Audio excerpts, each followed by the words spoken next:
Nicolas Lègle est encore traumatisé. L'explosion a eu lieu ici et l'incendie s'est propagé essentiellement vers l'ouest et a brûlé toute la zone. Énormément de cailloux sont tombés, il y a eu quelques dégâts sur les toitures quand même et puis une chaleur intense. Le 13 juin dernier, en pleine nuit, un pipeline explose à quelques mètres de son domicile. Nicolas et ses voisins prennent la fuite au beau milieu des flammes. C'est ce qu'on voyait à l'arrière de chez nous, donc au moment où on est parti à 2h du matin. Des flammes de 50 mètres de haut. Mais qui est responsable? Que s'est-il passé dans cette nuit-là? Pourquoi est-ce qu'on notre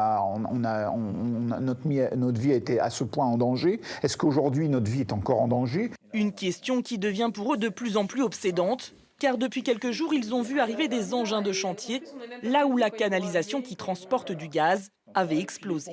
Les segments sont arrivés, voilà, on va réallumer et le circuit va se remettre en place. Et donc on ne connaît pas la date, on ne sait pas dans quelles conditions, ni comment. Et est-ce qu'il va y avoir une alarme pour nous prévenir en cas d'urgence? Vous savez, une sirène.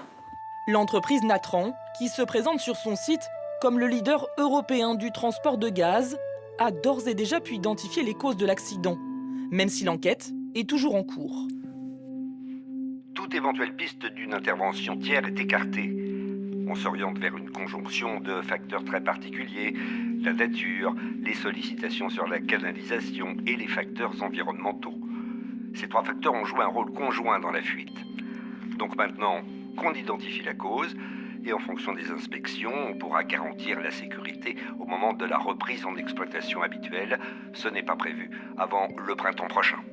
Les riverains, qui vivent dans la peur depuis 5 mois, ont porté plainte pour mise en danger d'autrui. À ce jour, ils n'ont pas encore reçu d'indemnisation pour les dégâts subis.